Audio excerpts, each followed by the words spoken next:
communautés européennes. Nous avons fréquemment reçu de grands magistrats et de grands juristes africains pour leur donner toute l'aide, même parfois matérielle, en tout cas toute l'assistance administrative, intellectuelle qu'ils souhaitaient pour développer leurs organes communs judiciaires. Et cela se fait évidemment dans tous les autres domaines. Merci de votre attention. Madame Chair, distinguished colleagues, brothers and sisters, I thank the organizers for making it possible for me to be here. I'm going to speak in English, and I hope that most of you can understand me. We are defined by the choices we make. It is the choices that we make that define us. Please permit me, give me the patience to quote liberally from Osagyefo Kwame Nkrumah, the first president of Ghana and co-president of Guinea, who, as a progressive leader, made such choices that sought to define Ghana's development path. And I would like to quote President Nkrumah: "In keeping with my government's policy of linking Ghana's progress with Africa's total development, provision was made in the 7-year development plan for economic cooperation with other African states.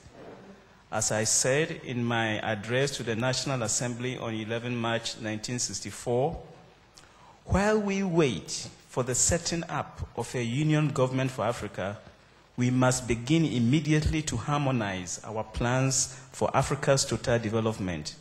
For example, I see no reason why the independent African states should not, with advantage to each other, join together in an economic union and draw up together a joint development plan, which will give us greater scope and flexibility to our mutual advantage. By the same token, I see no reason why the independent African states should not have common shipping and airlines in the interest of improved services and economy. With such rationalization of our economic policies, we could have common objectives and thus eliminate unnecessary competition, frontier barriers, and disputes." Nkrumah articulated this choice nearly 44 years ago, at a time when Ghana, after only 4 years as a republic, had 63 state enterprises and a budget of £200 million, including a supplementary budget for its population of nearly 8 million, while at that time Nigeria, richer in natural resources and with a population of 55 million, had a budget of £78 million. Significantly, during that same period, Korea's per capita income was less than half of that of Ghana. Now, what do we see?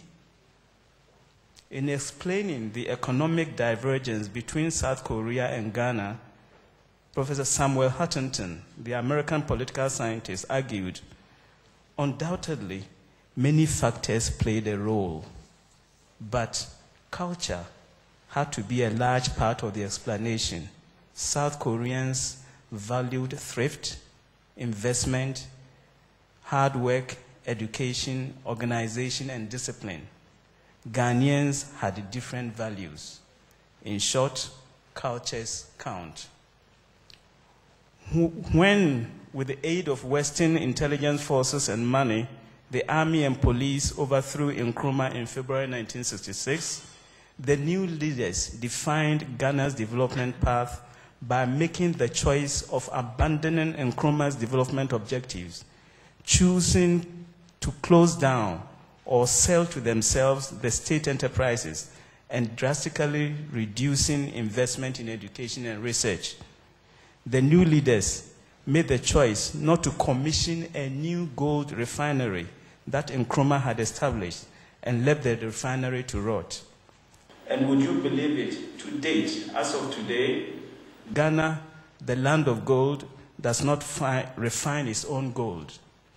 The new leaders made the choice again to abandon Nkrumah's well-advanced plans for the construction of an alumina plant, which would have given Ghanaians and Africa control of the whole process of aluminium production.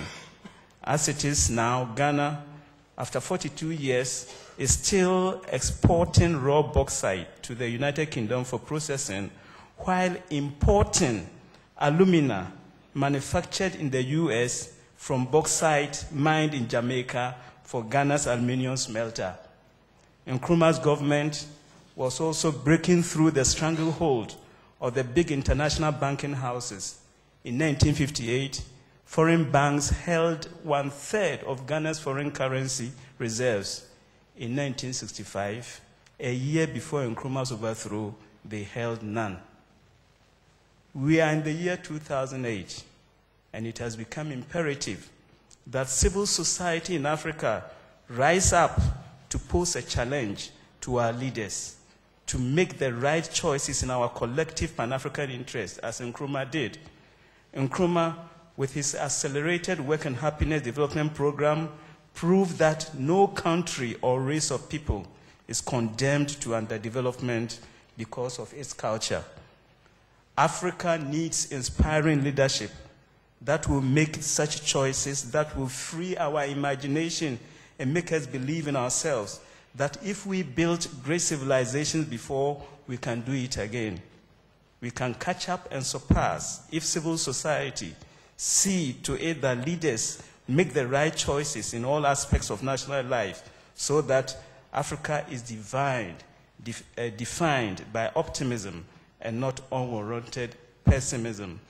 I stand here to use this forum to make an urgent appeal to Africa's civil society to rise up and demand of our leaders to abandon this phantom of sovereignty that keeps Africa still divided and balkanized.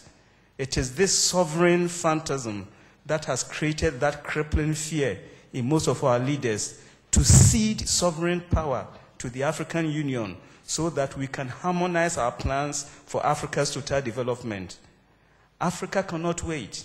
For to procrastinate is to condemn Africa to underdevelopment because of choice. Those of our leaders who have made the choice of gradual approach to the imperative of Nkrumah's and now Gaddafi's call that Africa must unite should be put to the test now. We must make the choice here now and send a resounding resolution from this forum to our leaders who are now gathered in Addis Ababa to adopt common practical actions within 6 months that will lead to the implementation and realization of a common Pan-African policy on the following. 1, a single African sky, integrating the respective national airlines into a single Pan-African Airlines operated under the aegis of the regional economic communities. This means that there could be established 5 regional state-of-the-art maintenance and air traffic control systems to manage the African common sky. A single telecommunication system integrating the respective national networks into 5 regional international direct dial lines. Thus, instead of Nigeria's currently assigned IDD number 234, West Africa will be assigned a single IDD line.